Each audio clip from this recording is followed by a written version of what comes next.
All right. I have no idea how to start it. So That sounds like a good way to start a podcast. Probably. In general, I feel like most people... well, we don't have a name for it, and That's true. I'm half convinced that it doesn't need a name, but because the whole principle is that we kind of just expound upon what you talked about yesterday. Right. So, Or we could do the version of Seinfeld, the podcast about nothing, but about everything at the same time. yeah, we just need some big studio exec to pitch that to and say, like, it's about nothing. It's weird that I actually remember that. Speaking of which, I actually had to ask myself after yesterday, do I know what a Rolodex is? I know what it means, like, in, like, social dialogue, but, like, I was like, I think that's one of those, like, things where you put people's, like, contact information and it, like, it literally rolled or whatever. Yeah, they clip in. We had an employee here who kept everything in a Rolodex with like business cards and everything forever. And all of the information was written on the back of the card or on the back of the Rolodex. So if you needed like a password for something or whatever, you literally had to flip through this Rolodex. And I mean, I've like inherited a Rolodex at one point, never used one on purpose. So it felt like the most cumbersome thing in the world to not just go to a spreadsheet or well, I mean, look on your with phone or phones something now, like you that. don't need a Rolodex for anything. Right. And it's funny because I actually had to think, like, did my family ever have it? And we never had a Rolodex. I think I just like the way that word sounds. It does sound good. I mean, it's like Kleenex. It's kind of come into the vernacular as a product that has assumed the identity of the thing that it is. Or Xerox was another famous one. Right. It's like, hey, can you Xerox this for me? It's right. Like, oh, it's a brand. Yeah. Interesting stuff. Okay, so we are we just started the series Jesus Pieces. Jesus Pieces. First of all, remind me where that name came from. Yeah, it was. We were talking about the elements of stewardship and elements of discipleship, and what pieces of Christ we want to take on within ourselves. So at first, it was going to be this sermon series called "Piecing It All Together," but last year we did a puzzle piece, and that was going to be a little redundant. And I had already thought about a candy-based sermon series for Easter time. So you had candy on the brain to begin with. Well, I mean, it's the holiday season, right? You go from Halloween, Thanksgiving involves pie and food, and then Christmas is just all sorts of candy. So as I'm putting this all together, I mean, I'm just eating candy left and right, and it sounded like a good idea. So yeah, it was just one of those fun things. And it was, stewardship can be a serious matter. Church can be a serious matter. And we just want to have some fun with it. I'll be honest with you. Just a little side note. I detest the word stewardship. Yeah, it's definitely an antiquated term. Not a fan. What would you replace it with? Money. I don't know. Like, what's the TikTok trend? Give me my money or something. Something like that. I don't know. It's just one of those words that Hannah and I were talking about this. I have this list of words that are churchy words that I'm like, I want to get rid of all of these. Yeah. Because I have this notion that they're kind of alienating. Like, if we use certain words, especially like in the context of during preaching, that like people will be isolated or whatever. Yeah. I always feel like stewardship is one of those. Like, well, it's a code word, right? If you come in off the street and you've never been in church before, and most people who grew up in church, if you say stewardship, they may think of a pledge card, but they don't know the totality of we are stewarding everything that God gave us. Yeah. And what's interesting, though, is so groups like Horizons and others have done surveys and studies on this, that if you have someone come in as a new Christian or off the street, or they join and they haven't been like in church for their entire lives, and you hand them a pledge card and you explain it as this is almost as a membership fee of some sort, or you explain it as this is the amount of money that it takes to give, and how much? Well, the Bible says 10%. More often, they will actually hit closer to that mark than somebody who's been going to church for a long time, unless they're like a really mature Christian. Because so that comes down to it begs the question, have we been approaching it, at least in our lifetime, because we kind of grew up in the 90s Methodist system, like, have we been approaching it wrong? I think we probably have. I mean, we've used the word pledge card. It actually on our pledge card says estimate of giving, and it's really Yeah, that's a nice modern term. right. I mean, so we've approached it from a way of trying to help modern business people understand the spiritual aspects of giving, but also this is a little bit of a business where we have to provide the funds and stuff. Yeah, you have to have the ministry to business heaven. side of things. Yeah. Because if you just say we're only going to focus on ministry, then the business side of things will, potentially crash and burn, Right. and then you can't do the ministry at all. So like there is that balance. I mean, but I have memories of me as a little kid going to church and like. One of the guys from the SPRC or whatever, I don't even think we had multiple boards back then, but with like a chalkboard, and he had a bunch of numbers written on it. This is where we want to be, and this is where we are now, and like, and that was like the method of like give more back in 1990. And What's been interesting, so there's kind of the balance of this is what it takes to keep the lights on, and this is the spiritual commitment of recognizing all that God gave to us. But in between there, we've had a lot of success and people understand this idea of partnership and being a part of something larger. And I think that in an individualized culture where we literally can pay for services and fees for whatever we want, there's a loneliness factor, and people enjoy being a part of something larger. And when they see it be successful, they want to contribute. And that's why, I mean, you've got colleges that do this. Why do people give millions and millions of dollars to athletic programs? Because they want to be a part of something larger, and when they succeed.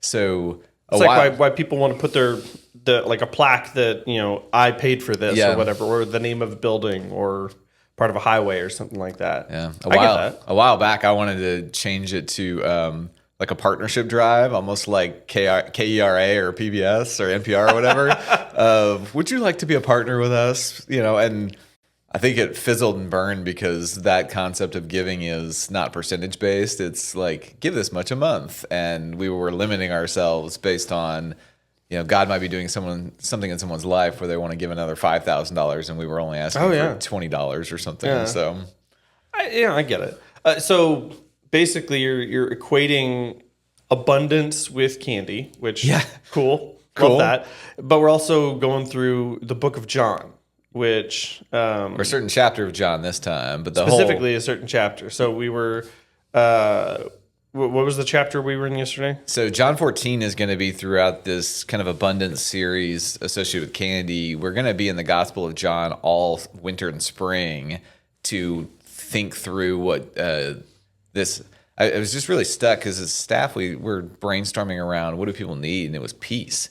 And the passage from John 14 later in the chapter that says, my peace I leave with you, just kept resonating in my brain. And so I started forming sermon series associated with that verse. And then I thought, well, and you've mentioned this several times about what would it be like just to stick in one book for a long time? I love this. Yeah. And the fact that we're going with book of John, so of the Gospels, you have the synoptics, which are basically three versions of the exact same story with, some variations of Luke has the most detail and Mark has the least amount of detail. It's the Sports Center highlight version of the gospel. Yeah. And then you have, but there's four gospels. Three of them are basically the same. And then you have John, which is totally different.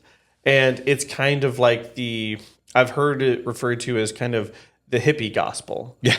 You say that. And it kind of talks about the emotional side of what Jesus was doing rather than just Jesus was doing A plus B plus C, and this was like the storytelling.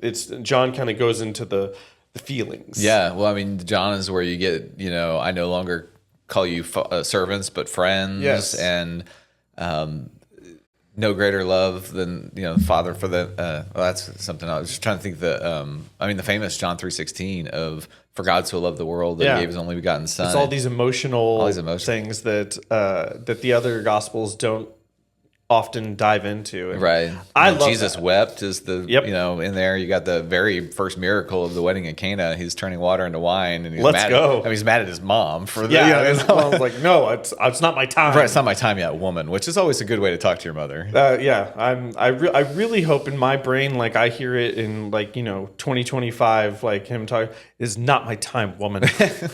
Which of course it wasn't that, but it's more entertaining for me if I keep it that way in my Right. brain, so I do.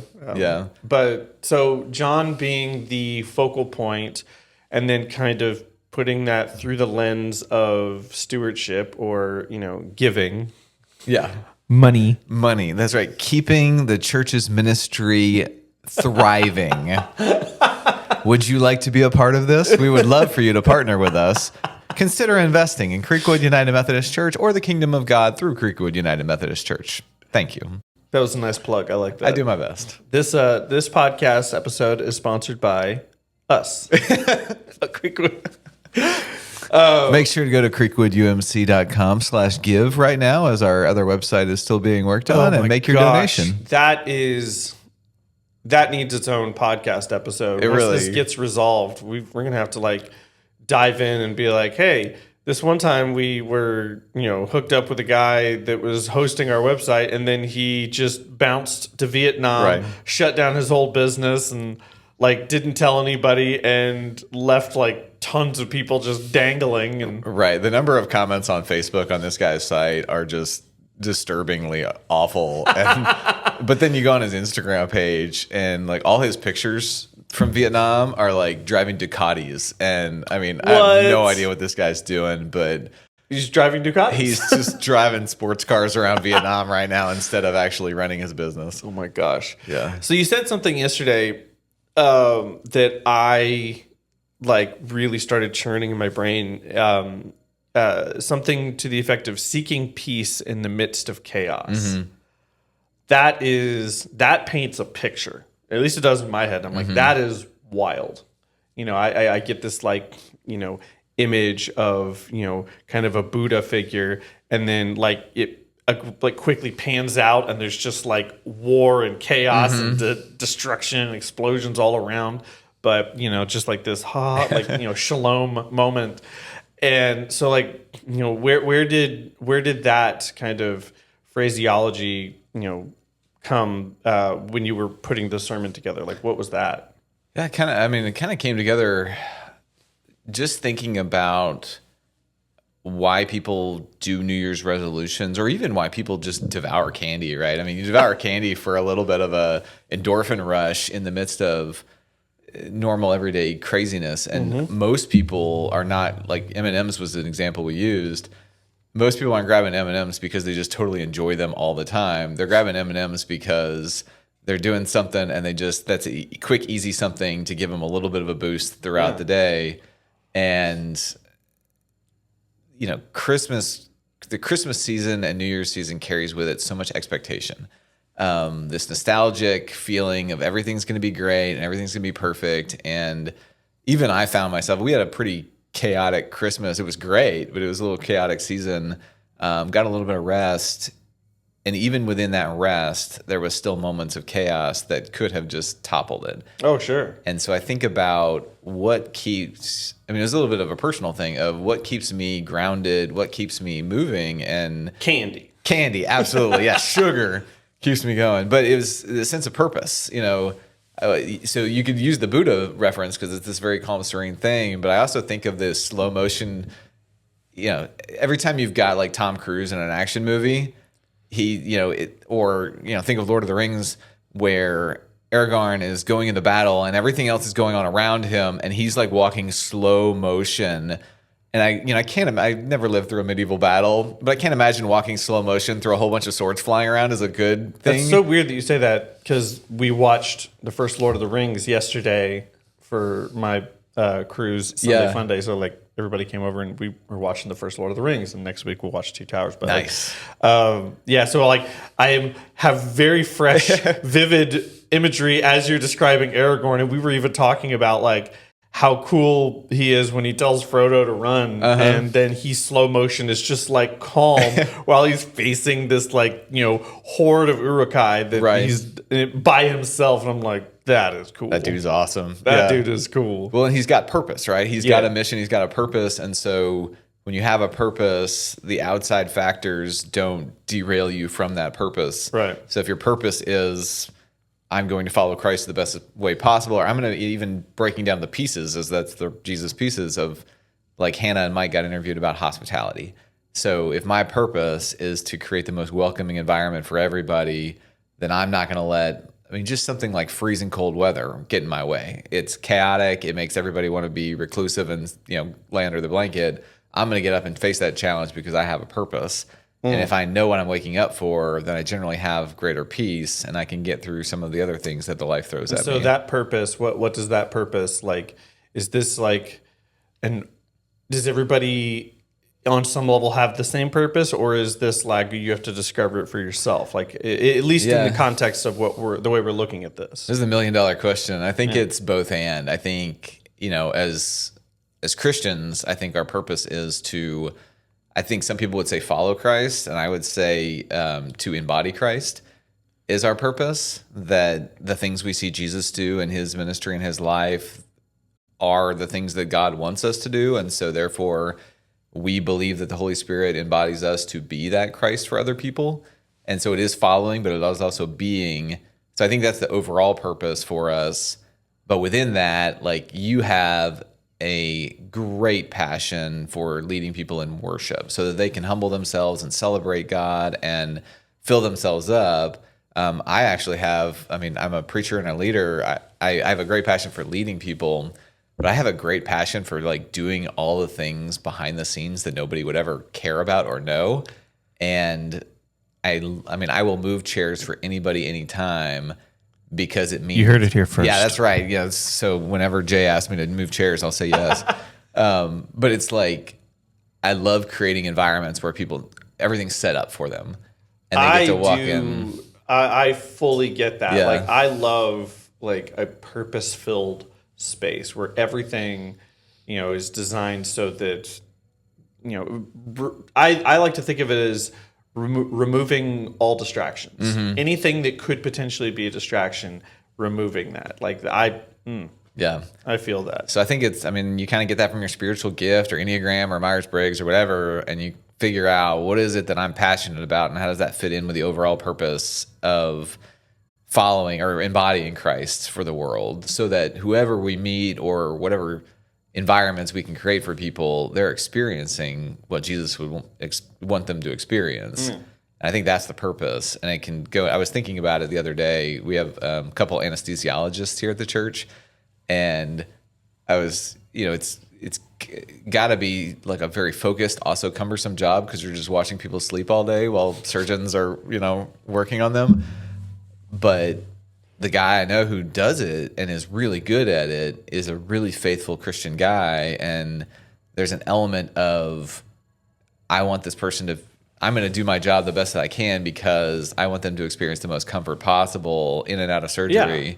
So I think any way, any occupation we have, any hobby we have, we can live out that purpose. You can find a way to put that through the lens of, I am, doing this task, but overarching it is, to serve the Lord by doing this the best way possible or whatever. And how do I love my neighbor like I would want to be loved? And if I'm, if I'm on the surgery table, I want my anesthesiologist to not be playing Candy Crush or something else while I'm in there.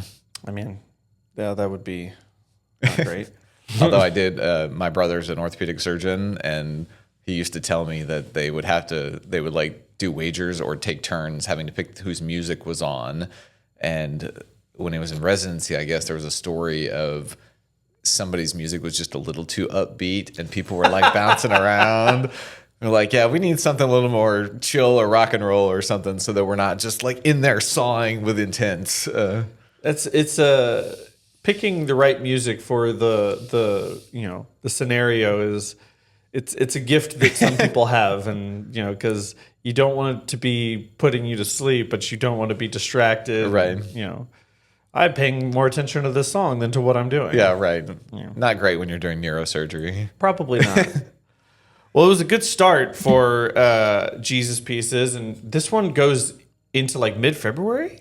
We got the first Sunday in February. First Sunday in February. Yeah. So it's a slightly longer series. I'm into that. Yeah, it'll be 5 weeks because the first Sunday in February is our 23rd birthday from when the church was chartered. Yeah. And so we'll have a big stewardship celebration with a chili cook-off and bake-off. Boy, you're really selling it with the stewardship celebration. That's right. So we are celebrating how amazing Creekwood is and how much God is going to do in our congregation. Much better. By eating all the chili and baking all the goods that we possibly can. Oh my gosh. I got to get out of the stewardship language, apparently. Well, I have my list. We'll go over that in next week's podcast. There we all go. the churchy words that John hates, so that we can try and get them out of our vernacular. My favorite one is narthex. Narthex. Oh, man. I don't think I've ever served a church that said narthex. For the record, I've heard people in this building call that room out there Oh my the gosh. narthex. Yeah, I guess lobby sounds too hotelish, but that's what I use is lobby. I call it a gathering area. Gathering area. I mean, I guess that has more purpose and intent Well, to it. and then Kevin, when we were naming the speakers, we called the one that's just outside this room the Grand Hall. Is it Grand Hall or Great Hall? Great Hall. Great So Hall. I remember seeing that and thinking like Harry Potter, and then we're going to have floating candles. Oh, gosh. All right, we need to work on that. We need to work on floating So candles. you need to give your pledges so that we can afford floating candles. I don't know how that works, but we're going to figure it out. They actually have ones with fishing wire that look Yeah. like they're floating. So And then you can get like a wand that is triggered with it, and you can my gosh. go, Lumos, and then all the candles turn on at the same time. can you imagine how great our children's ministry would be if we had floating candles with wands? Can you imagine how great our children's ministry would be if the entrance was platform 9 3/4 and then the entire and you thing went was through. Hogwarts? Golly, that would be amazing. All right, Caitlin, Caitlin, get on it. That's right. I will gladly help you. I love Harry Potter, and so happy to help create Hogwarts in the back half of the church. We need to do so we could do a whole podcast on the Christian elements of Harry Potter, even though J.K. This Rowling, is my new favorite thing in the entire world. yeah, like I don't think she intended it, but it's like this universal goodness that embodies Harry Potter, and I can tell you about. In some cases, she did Did she? openly know what she was doing. And Okay. The correlation between what she was writing about, and then it correlating with her own faith, and she's talked about that before. Oh, okay, cool. But because like she modeled a lot of things after, like, so the Dementors were like an amalgamation of physical manifestation of her own depression. Oh, interesting. And that's how she came up with like the way that she describes them in the books, because that she said that's how her depression, felt to her, and that's what it looked like in her mind. But She's a great writer. she really is. Yeah. Well, I was going to tell you that with the Harry Potter podcast, I can talk to you about the meanest I've ever been treated. And it was by a bunch of Baptists down in downtown Fort Worth that were protesting Harry Potter. that is hilarious. Maybe not the meanest, but it was pretty rude. I mean, yes, because Harry Potter is the thing that we should really be focusing on. Exactly, right? Of all the things going on in the world. My goodness. Yeah. Well, let's ban this book series because we're angry. Yeah. That's funny. All right. I guess that's Jesus Pieces podcast 1. Do we need a clever bye. outro? Deuces.